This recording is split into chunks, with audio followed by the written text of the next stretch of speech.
সংযুক্ত আরব আমিরাতে ইউএই বর্তমানে বাংলাদেশি প্রবাসীদের ভিসা জটিলতা এবং গ্রেপ্তার আতঙ্ক নিয়ে যে খবরগুলো ছড়িয়েছে তার পেছনে বেশ কিছু বাস্তব প্রশাসনিক কারণ এবং 2026 সালের নতুন কিছু কড়াকড়ি নিয়ম রয়েছে।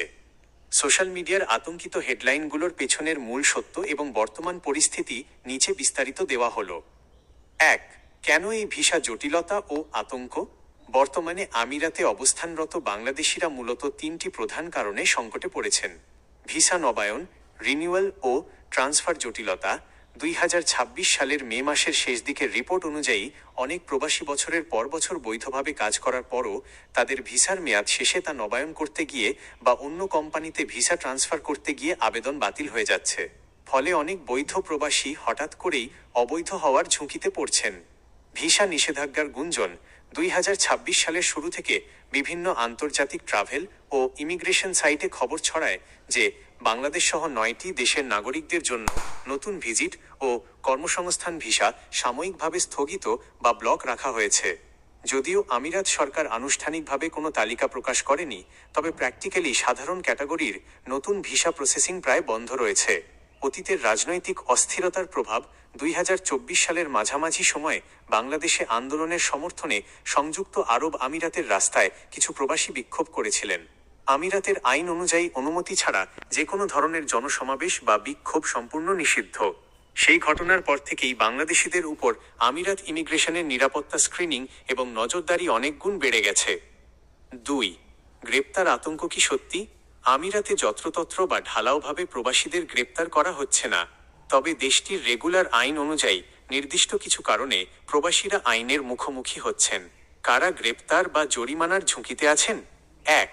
ওভারস্টে, যাদের ভিসার মেয়াদ শেষ হয়ে গেছে কিন্তু দেশ ছাড়েননি বা ভিসা নবায়ন করতে পারেননি। 2. অবৈধভাবে কাজ করা, ভিজিট ভিসা, ট্যুরিস্ট ভিসা নিয়ে এসে লুকিয়ে কাজ করা বা ফ্রি ভিসার নামে এসে দালালের খপ্পরে পড়ে আকামা ছাড়া থাকা। 3. নকল ডকুমেন্ট। ইদানিং কিছু অসাধু চক্রের কারণে ভুয়া শিক্ষাগত সনদ বা জাল কাগজপত্র ব্যবহারের বিরুদ্ধে আমিরাত প্রশাসন জিরো টলারেন্স নীতি গ্রহণ করেছে। 3. বর্তমান পরিস্থিতিতে প্রবাসীদের করণীয় ও বাস্তব পরামর্শ। যদি আপনি বর্তমানে আমিরাতে থাকেন বা যাওয়ার পরিকল্পনা করেন, তবে এই বিষয়গুলো কঠোরভাবে মেনে চলুন। আইন নিজের হাতে নেবেন না। আমিরাতের স্থানীয় আইন, সংস্কৃতি এবং নিয়মের প্রতি শতভাগ শ্রদ্ধাশীল থাকুন। কোনো অবস্থাতেই রাজনৈতিক আলোচনা বা জমায়েতে জড়াবেন না। ভিসার মেয়াদ চেক করুন। আপনার ভিসার মেয়াদ শেষ হওয়ার অন্তত 5 থেকে 10 দিন আগেই নবায়নের ব্যবস্থা করুন। যদি কোনো কারণে রিজেক্ট হয়, তবে অবৈধভাবে অবস্থান না করে বৈধ উপায়ে দেশ ত্যাগ করা বা দূতাবাসের পরামর্শ নেওয়া বুদ্ধিমানের কাজ হবে। দালালদের টাকা দেওয়া বন্ধ করুন। ভিসা খুলে গেছে বা ভিসা ট্রান্সফার করে দেব বলে যারা বড় অঙ্কের টাকা দাবি করছে তাদের থেকে দূরে থাকুন।